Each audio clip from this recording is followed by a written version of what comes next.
et bienvenue pour ce dernier thème des cafés productifs, le thème numéro 4 du management à distance sur les outils et méthodes adaptées pour préparer et animer vos réunions. Aujourd'hui, nous allons présenter la préparation des réunions. Deux sujets vraiment distincts, donc aujourd'hui la préparation, mardi prochain l'animation des réunions, qui sont vraiment deux sujets à part entière, puisque dans la préparation d'une réunion, il faut à la fois se préparer techniquement, mais également se préparer mentalement face à tout cela. Et dans l'animation, c'est effectivement l'animation de ces réunions, mais aussi le suivi pour assurer une certaine cohérence d'une réunion à l'autre. Les outils que nous allons vous présenter aujourd'hui pour la préparation des réunions, c'est loin d'être une liste exhaustive puisqu'il existe énormément d'outils différents. On a voulu vous présenter aujourd'hui des outils qu'on maîtrise plus ou moins, en tout cas qu'on connaît, pour être le plus pertinent possible dans la description de ces outils. On commence notamment par Doodle, qui est donc l'outil de planification des réunions qu'on connaît tous. En termes d'outils pour des plateformes collaboratives ou des outils de partage de données, vous allez avoir Slack, Microsoft Teams, Google Drive, Dropbox et WeTransfer. En termes de préparation des réunions, nous verrons plus en détail tout à l'heure, vous avez Classroom, Engage et Zoom. Pour finir, avec une petite partie justement sur se préparer plus mentalement à ces réunions, nous allons vous présenter 3 outils qui sont un peu des outils qu'on ne connaît pas trop dans le monde de l'entreprise, mais qui peuvent vous être, je pense, en tout cas nous le pensons, très utiles pour assurer toutes ces réunions. Et enfin, pour le prochain café qui traitera sur l'animation des réunions, on va aborder l'ensemble de ces outils-là. Comme vous pouvez le voir, certains sont à la fois abordés dans la préparation des réunions, mais également dans l'animation, puisqu'ils vous accompagnent tout au long de votre réunion, avant, pendant et après. Pour continuer sur ce que disait Laura, vous avez vu le titre, foisonnement de la technologie. Et comme le disait Laura, pas d'exhaustivité sur ce qu'on vous a présenté. On en a dressé la liste, et vraiment c'est énorme comme tout ce qui a été créé à la fois pour préparer, animer les groupes, suivre, etc. Alors, on a voulu faire des rappels de bon sens. Cela étant, des rappels qui sont loin de tomber sous le sens des utilisateurs. Alors, qu'est-ce que nos clients attendent? Eh bien, puisqu'on parle préparation, ils attendent vraiment rapidité et efficacité. D'où l'intérêt, mais ça c'est vrai pour les réunions en présentiel, c'est vrai pour les réunions en distanciel bien sûr, de préparer nos réunions. Nous, managers, on le dit fréquemment à nos collaborateurs, et pourtant, tellement de cas où la réunion n'étant pas préparée, elle n'est pas efficace, et là encore plus en cette période, le client attend de gagner du temps. Et pour ce faire, bien sûr, à la fois collecter les informations sur les entreprises et à la fois même des interlocuteurs qu'on connaît déjà, googliser les interlocuteurs, se renseigner sur eux, qu'est-ce qu'ils ont écrit, les linkediser. On a appris un nouveau mot avec linkediser, de manière à aller voir qu'est-ce qu'ils ont raconté, qu'est-ce qu'ils ont dit, quelles sont leurs préoccupations, de manière à pouvoir se mettre en coordination avec eux. Et vraiment important, en parlant préparation, de rappeler tout ça. Si on continue maintenant sur ce thème, également, la préparation signifie donner des informations à notre client en ce qu'on a appelé lecture préalable. Alors ça, bien souvent, encore une fois, c'est le nouveau environnement, situation de tous ces clients. Bien souvent, ils ne nous accordent pas du temps avant de nous rencontrer.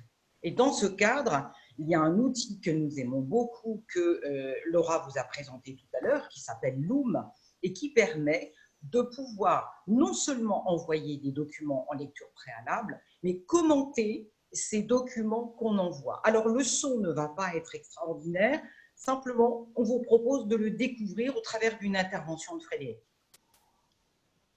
Hier au téléphone, et je tenais à vous remercier pour la qualité de notre échange qui nous a permis, avec Arnaud, de construire cette proposition. Alors, voilà, très court, mais très illustratif. Vous avez la proposition et vous avez Frédéric en bas à gauche qui commente cette proposition qui permet quelque part d'être comme s'il était face à son client. Vous voyez, c'est tout cela qu'apporte la technologie. Alors oui, vous le voyez bien, nous on est très fans de technologie, seulement attention à ne pas considérer que la technologie suffit. Et là, de vrais changements à inculquer à nos commerciaux. Nous, on est très étonnés quand on leur dit, quand on les forme à vendre en visio, etc. On est très étonnés quand on leur dit, mais allez sur LinkedIn, envoyez des lectures préalables, préparez vos réunions. On est très étonnés qu'ils nous rétorquent. Mais alors vraiment, très, très calmement, non, on considère que ce n'est pas nécessaire ou alors encore, pire, ce n'est pas notre job que d'aller se renseigner sur l'entreprise, etc. Voilà, en parallèle de cette présentation technologique que va continuer à faire Laura, ce qu'on avait vraiment envie de partager avec vous. Alors, pour reprendre les outils que je vous ai présentés en slide 3, on va un petit peu entrer plus dans le détail de leurs fonctionnalités. Pour commencer par la planification de vos réunions, donc Doodle, qu'on connaît tous, je pense, et qui est d'autant plus utile en ce moment en période de confinement, où le télétravail a été utilisé par tous, et où on s'est senti très sollicité, voire plus sollicité en télétravail qu'en présentiel. Et c'est vrai que pour respecter une certaine vie privée, l'invitation des participants et la possibilité de leur suggérer plusieurs dates de réunion nous paraît très utile, d'autant plus sur cette période. Donc, cet outil Doodle est assez essentiel, en tout cas pour la préparation des réunions. Pour aller plus loin, et vous l'avez vu tout au long de ces cafés, on a utilisé Klaxoon, mais Engage propose à peu près les mêmes fonctionnalités pour vous créer des sondages entre chaque café Productis qui nous permettaient de recueillir vos attentes sur les prochains cafés, mais également de récolter vos avis, vos ressentis sur le café qui venait de se passer. Et pour la préparation des réunions en interne ou avec ses clients, c'est pour nous un outil essentiel. Donc, pour les sondages, mais pas uniquement. L'envoi des documents en lecture en préalable est également très utile, notamment pour gagner du temps pendant la réunion en interne ou avec ses clients, de manière à pouvoir leur envoyer des lectures qui ne sont pas forcément utiles à présenter en live, mais qui sont essentielles pour le bon déroulement de la réunion. Également, un outil très utile sur Klaxoon et Engage, c'est tout ce qui est quiz d'évaluation des connaissances, que vous pouvez faire effectivement aussi en amont, mais également en aval de vos réunions pour évaluer un petit peu l'évolution de tout ça, comprendre un petit peu ce qui s'est passé, sur quoi on peut intervenir, quels sont les points qu'on peut favoriser, etc. Donc ça, c'est des outils qui sont très utiles avant, pendant et après vos réunions. Donc on vous les présentera également sur le webinaire de mardi prochain, puisque d'autres fonctionnalités sont très intéressantes à partager aussi avec vous mardi prochain. Pour continuer, surtout en interne, on se rend compte que la création des réunions en interne et avec ses clients se fait de manière de plus en plus collaborative. Et c'est vrai qu'avec tous les outils qu'on a aujourd'hui, avoir une plateforme qui recense un peu tous les outils et qui permet de tout mutualiser au même endroit est très utile. Pour vous présenter une première plateforme Slack. Je ne sais pas si vous la connaissez, mais en tout cas, elle nous a paru une des plus utiles dans ce genre de situation. C'est une plateforme collaborative qui regroupe à la fois les personnes et les informations utiles pour travailler. Quand vous êtes dans une entreprise relativement grande, vous avez en plus de ça beaucoup d'informations, beaucoup de sujets, de thèmes à aborder ou quoi. Et c'est vrai que Slack permet de tout structurer d'une manière très simple, puisqu'elle vous permet de construire des canaux uniquement dédiés à des thèmes très précis, des thèmes et des sujets qui vous permettront de gérer bien mieux vos activités, etc. En plus de ces canaux, ce qui est intéressant aussi sur une plateforme comme Slack, c'est qu'en parallèle de cet outil, de cette plateforme de collaborative, vous avez aussi besoin d'utiliser tout un tas d'autres tout un tas d'autres d'applications ou de services, comme votre outil de CRM, comme votre outil de visio, etc.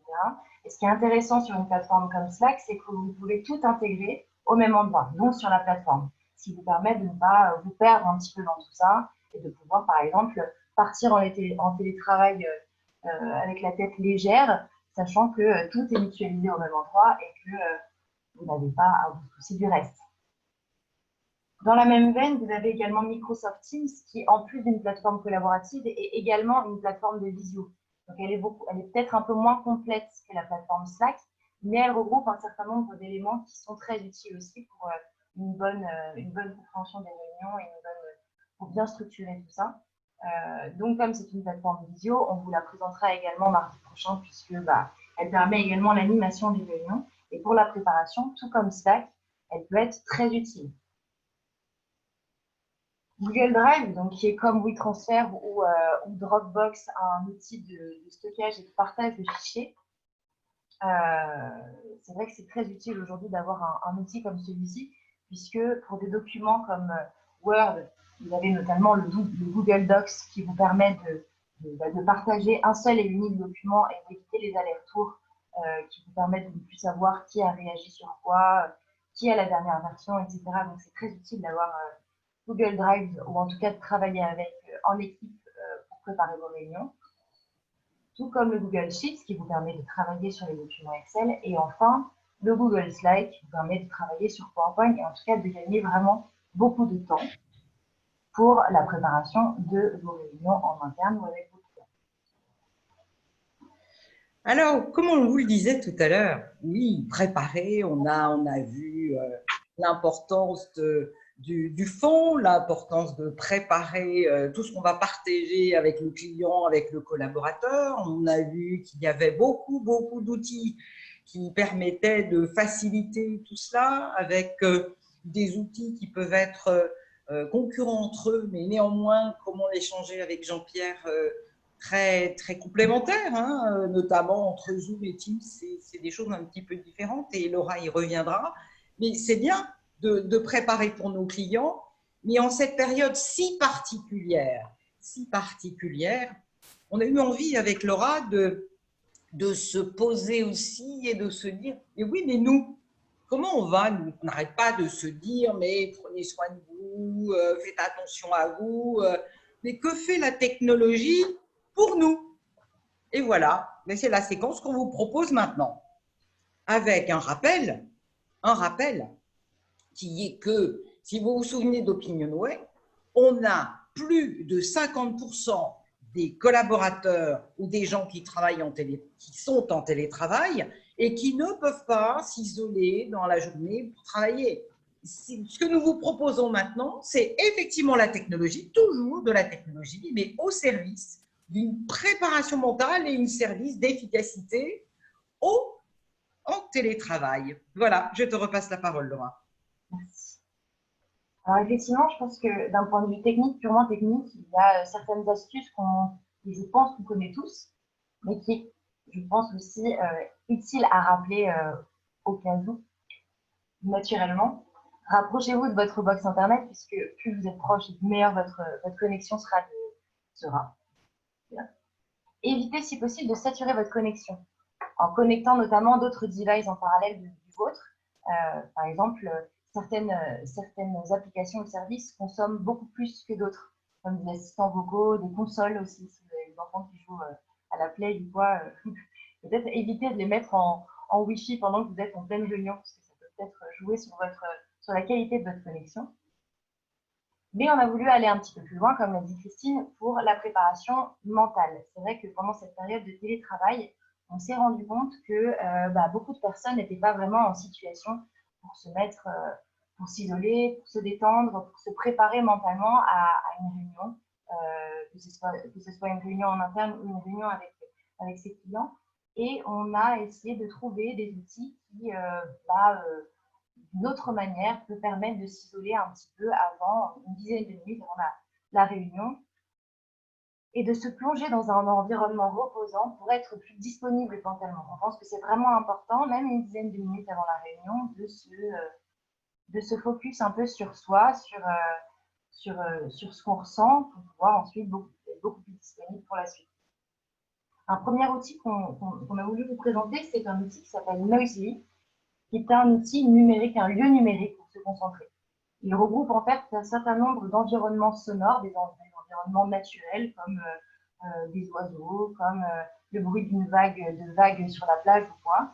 Et c'est vrai que de s'isoler un petit peu avec ce type d'ambiance, en mettant juste des écouteurs, un casque, une dizaine de minutes avant une réunion, et de bien respirer, de se reconcentrer un petit peu sur soi, ça fait beaucoup de bien avant de passer à la suite et de s'ouvrir à un univers complètement différent du nôtre, de l'habituel qu'on peut avoir en famille ou quoi. Donc on pensait que c'était intéressant de vous présenter ce premier outil.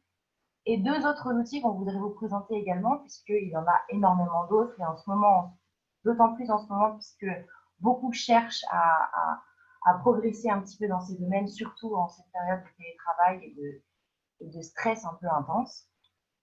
Deux outils que je connais personnellement, c'est pour ça que j'ai décidé de vous les présenter, qui sont Petit Bambou et Calme. Calme, en ce moment, je le pratique quotidiennement et je peux voir du coup quels sont les effets quotidiens sur sa gestion du stress, sur sa disponibilité mentale, etc. D'apprendre par exemple à méditer en une dizaine de minutes, ce qui est vraiment très très court. Hein. Si vous pouvez juste vous poser une dizaine de minutes avant de passer à la suite, c'est vraiment très bénéfique. D'apprendre aussi la cohérence cardiaque. On a tendance à l'oublier, mais dans ces périodes de stress, dans ces périodes de tension, etc., le rythme cardiaque s'accélère, soit on oublie de respirer, soit justement on respire trop vite et du coup on a un certain déséquilibre entre le mental et la disponibilité qu'on souhaite offrir aux autres. Et également en fin de journée, quand vous avez eu un enchaînement de réunions, quand vous avez eu tout un tas de responsabilités, c'est vrai que ces outils-là, comme Calme et Petit Bambou, vous permettent également de travailler sur des exercices qui vous permettent de retrouver plus facilement le sommeil, de manière à être encore une fois plus disponible pour le lendemain. On a vraiment été très heureux de vous présenter ça avec Laura. Pourquoi? Parce qu'on s'est aperçu, on en a beaucoup parlé, qu'en cette période, les émotions sont totalement exacerbées. Et on l'échangeait avec un autre de nos clients récemment. On peut presque dire aussi que les défauts ressortent, que les qualités peuvent être amplifiées aussi. Enfin, tout est exacerbé. Et du coup, la technologie, on en parle souvent comme quelque chose d'un peu froid. Et ça nous est paru totalement tombé sous le sens que de vous dire, et illustrons ce prenez soin de vous. Moi, je pense que la méditation n'est pas assez utilisée en France, alors que dans d'autres pays, elle est beaucoup plus, mais ça fait partie du bien-être mental, hein, c'est clair. Hein. Aujourd'hui, plus que voilà, on est en sortie de confinement, on ne sait pas où on va, on vient de traverser une épreuve très dure, on a des médias qui ne cessent de nous donner des mauvaises nouvelles, on a la crise qui arrive, on nous en parle avec tellement de frayeur que du coup, on est encore en mode, on va dire, stressé. Hein. On sacralise un petit peu tout ça, alors qu'en fait, c'est vraiment un exercice très simple qui est même pratiqué, je l'imagine, très différemment d'une personne à l'autre. Mais c'est juste essayer de trouver un moment pour juste se recentrer et pour pouvoir vraiment être très ouvert à la suite. En fait, c'est vraiment, je pense que tout le monde devrait s'y mettre, même un tout petit peu de temps en temps. Laura, non, moi je pense que oui, tu peux aussi associer la méditation à du yoga parce qu'en fait c'est très complémentaire et moi il m'arrive, alors malheureusement je le fais pas suffisamment régulièrement, mais de rejoindre un groupe de yoga pour faire du yoga pareil, hein, par vidéo bien évidemment. Ça permet aussi de lâcher prise avant ou après des calls d'ailleurs. Moi, ce que j'aime bien aussi dans nos échanges, c'est que ça va servir aussi certains d'entre nous qui sont un petit peu dans le fait de dire oui, on ne s'apitoie pas, on y va, on avance. Et certes, mais la notion de se ressourcer est extrêmement importante. Donc, effectivement, ce que j'aime bien dans vos échanges, c'est qu'on entend bien qu'en se ressourçant, en prenant du temps pour soi, on est encore meilleur pour continuer à avancer, etc. Donc, quoi qu'il en soit, ça nous sert bien pour aller de l'avant et passer ce cap qui est tout à fait difficile. Je pourrais rajouter que, alors je vais prendre mon cas, moi j'ai très peu dans les couleurs, j'ai très peu de bleu, donc du coup je fais des efforts terribles pour être organisée, etc., etc. Et la technique me fait peur. Et donc, du coup, chaque organisation de séance de travail, je suis déjà en train de me dire si jamais l'outil ne marche pas. Donc, du coup, je ne raconte pas comment je suis. J'ai 2 ordis, 3 clés USB pour les documents si jamais ils s'en vont et tout. Et du coup, c'est vrai que cette technique, l'air de rien, par rapport à du présentiel, est compliquée pour des gens qui sont pas des informaticiens, qui ont peur de perdre l'info, qui ont peur qu'il n'y ait pas le Wi-Fi, le micro ne marche plus, voilà. Le partage d'écran se fait mal, on ne trouve plus nos documents. Donc, du coup, c'est important d'être calme, on va dire. Je pense qu'à chaque fois que j'organise une réunion, la cohérence cardiaque est plus du tout cohérente, en fait. En apnée totale. Je rajouterai un petit quelque chose à ce que vient de dire Juliette et en me raccrochant à ce que nous a présenté Laura tout à l'heure, c'est-à-dire qu'effectivement, quand on n'a pas forcément l'habitude, les nouveaux outils peuvent être un petit peu stressants et compliqués à manier. C'est pour ça qu'il faut y aller avec progressivité, ce que tu disais Laura tout à l'heure, je crois. Et certains outils qui peuvent être beaucoup plus complets seront peut-être à laisser pour la suite. Et il faut commencer à avoir choisi et bien maîtrisé de simples outils pour faire de bonnes visios, ce que j'appelle pour démarrer par de bonnes visios. En ce moment, il y a pas mal dans les réunions, sur les réseaux, il y a beaucoup de discussions. Oui, Zoom, pas Zoom, mais ce n'est pas sécurisé, mais moi, je ne donne pas mes données, etc., etc. Et donc, je pense que ce qui est bien, c'est de trouver déjà le bon outil pour des bonnes réunions de base où on se voit, où on discute, où on est en interactif. Et puis après, on complique, ou plutôt on perfectionne avec des outils de conduite de réunion, par exemple type Klaxoon, qui est beaucoup plus compliqué, quoi. Mais ce que je remarque aussi, c'est que dans certains de ces outils qui proposent à peu près les mêmes fonctionnalités, on va du coup retrouver très facilement, à partir du moment où on maîtrise un premier outil, que ce soit un outil de visio, un outil de plateforme collaborative ou quoi, ou un outil d'animation de réunion, on se rend compte que les autres qui fonctionnent un petit peu de la même manière, on va retrouver un peu des similitudes, même en termes techniques. Donc, à partir du moment où on en maîtrise un, je pense qu'on a plus de facilité de maîtriser les autres. C'est peut-être le côté très positif d'ailleurs de cette situation un peu inédite, c'est qu'effectivement ça a permis, parce que ce n'était pas fatalement culturel dans toutes les entreprises, et puis parce qu'on n'en éprouvait pas fatalement le besoin, mais c'est peut-être effectivement ce qui est positif dans cette situation, c'est que ça nous aura permis aussi de travailler autrement et donc d'appréhender des outils qu'on n'aurait pas appréhendés en temps normal. En fait, je pense que les entreprises se rendent compte quand même à quel point le présentiel est important parce qu'on a besoin de contact et on voit bien que le déconfinement, les gens se regroupent. Bon, avec ou pas le respect des règles sanitaires, mais je pense que l'entreprise, demain, va faire un mix entre le présentiel, c'est-à-dire d'avoir un contact kinesthésique humain et quand même de l'efficacité en télétravail. Mais il ne faut pas non plus que ça ait un effet pervers aussi, parce que ça a un effet pervers et que du coup, tu vas en profiter pour revoir tes organisations, ce que tu avais envie de faire avant et que la crise et la situation permettent de faire aujourd'hui sous le prétexte qu'effectivement, on a traversé une situation inédite et que ça te permet de faire notamment des coupes dans les effectifs parce que tu t'aperçois qu'effectivement, tu gagnes en productivité peut-être avec des outils comme cela. Donc, il y a un petit côté pervers quand même, faut pas se le cacher. Juste une petite remarque, je serais d'accord avec Juliette qu'il faut arriver à ce compromis, ce mix. Et rappelons-nous, par exemple, il y a quelques années, si vous vous en souvenez, la PDG de Yahoo avait finalement interdit le télétravail parce que ça devenait systématique chez Yahoo et il y avait moins d'efficacité parce que les gens étaient un petit peu dispersés partout. Donc, il y a eu un espèce de retour de balancier.